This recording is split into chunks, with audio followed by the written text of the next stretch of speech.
a Canadian radio sanctuary podcast.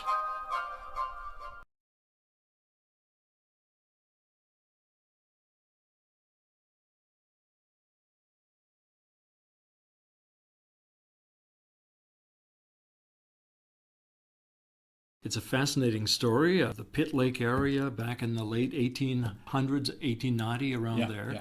Well, targeting 1890, Slumach, tell us about this man. What got him into hot water, so to speak? What little we know about Slumach is that he lived on the west shore of Pitt River in the Burke Mountain area, maybe the Widgeon Creek area of Burke Mountain, which is prominent. You can see it everywhere in the lower mainland. He hunted, and he was probably between 60 and 80. He wasn't a spring chicken. So not much is known about him before then. But at some point, one day he was out hunting, and he had an altercation with a guy who he had disliked. They had bad blood between them for years. And Louis B. apparently raised his tomahawk at Slumach, and Slumach shot him and killed him. And then he took off into the bush, and they hunted for him for 2 months. And all of this is a matter of record. It was in the British Columbia newspaper of the day. So Slumach was in the bush for about 2 months, and they finally flushed him out, arrested him, got him to New Westminster, put him through a trial. The trial lasted about 3 hours. The jury was out for 15 minutes. White man's justice in those days. They had to make an example of him and so on. So they sentenced him to hang.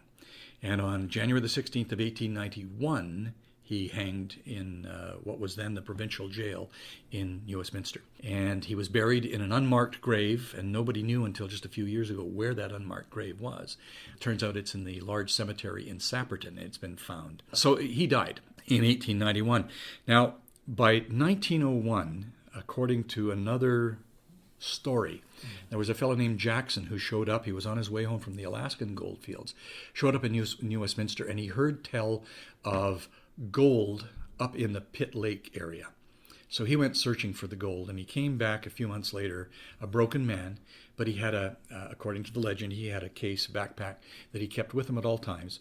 And when he got back to San Francisco, his home, he deposited around $8,500 in gold in the bank, which he had gotten out of the Pitt Lake region. That's another part of the legend. Very difficult to hammer down. But Jackson left behind a letter. He was broken, he was dying, so he sent a letter to a friend who had grub-staked him to go off into the bush and into the Alaskan wilderness. And he gave him a map and a description of how to find it. But it's sort of like, well, if you stand looking at this peak and then you can see 3 peaks in a row there, and that sort of thing. So it's quite nebulous. But that letter, the Jackson letter, has circulated for over a century now, and people have been looking for the mine. Somewhere along the way, the earliest reference to gold in the Pitt Lake area that's been published is 1905, when a guy named Frazier went looking up in the Pitt Lake region. The earliest reference we can get to Slumach's name is 1915. Somewhere between Slumach's death in 1891 and 1915, his name became associated with the gold. Also with a curse. Supposedly on the gallows, he said, Nicamemlus mine memlus, which in Chinook means when I die, mine dies. So that's considered to be a curse on the mine. But the reporter who was there said Slumach never said a word.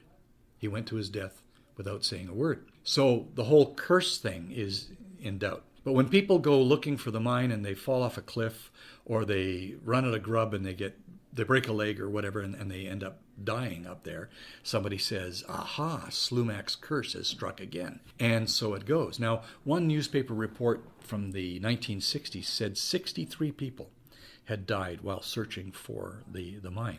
Presumably more would have done that by now. But in the 1920s and 30s and 40s, there were thousands of people every year went into the pit, into the North Pit, up Corbould Creek and in that area, looking for the gold. There are various reports. Some of them you would be skeptical about. Some of them seem to have some validity, that people have found gold. But nobody's ever come back and said, I have found Slumach's lost gold mine.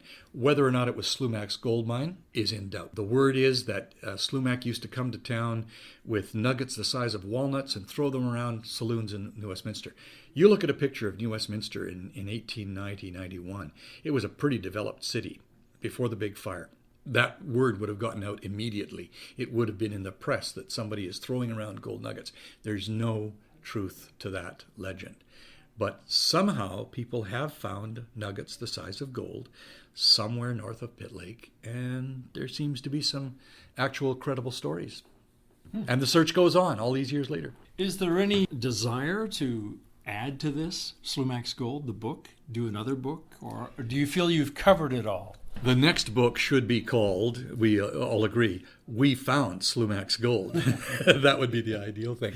But if we haven't found it, if thousands of people over the years haven't found it, why would we stumble upon it now? We've been doing some poking around up there now that my brother and I are both retired. Mary lives in the Okanagan. But when Rick and I have done a little bit of poking around, we will do some more. But it's all fun because we don't think that there's anything special. I have no gold mining techniques or abilities, nor does he. We could pan something, sure. We could get some colors, of course. But are we going to find the mother lode, the stream that supposedly has, you're knee deep in nuggets the size of walnuts? I don't think so. Now, is that area of Pitt Lake, is it almost as much a wilderness area with no one around as much as it was over 100 years ago? There are areas that have been logged, and so there's been that presence in there, and still that presence today. North of Pitt Lake itself, up the Pitt River, there's the famous Pitt River Lodge, wonderful location. There's Alvin, where there's a fish hatchery, and a lot of people stay at the lodge and go up Corbould Creek into the area east of North Pitt River looking for the gold. There are climbers, there are people who come through there just for a weekend lark. But, the country's very, very rough. One person in describing it to us years ago said it's the worst topographical area in the province. And they were experienced with a lot of different areas in the province. So it's pretty wild. I've been up there. It is difficult. A lot of it's straight up. I mean, as you drive, take a boat up Pitt Lake, as you're driving along in the water there, you see the mountain just rising straight out and going straight up. And that's on either side of you. So it's really, really rough country, and you have to be very careful.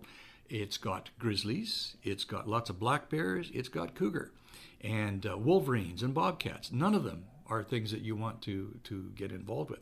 And then, of course, there's the curse. So who knows? Okay. Slumach's Gold, thank you very much, Brian. Thank you.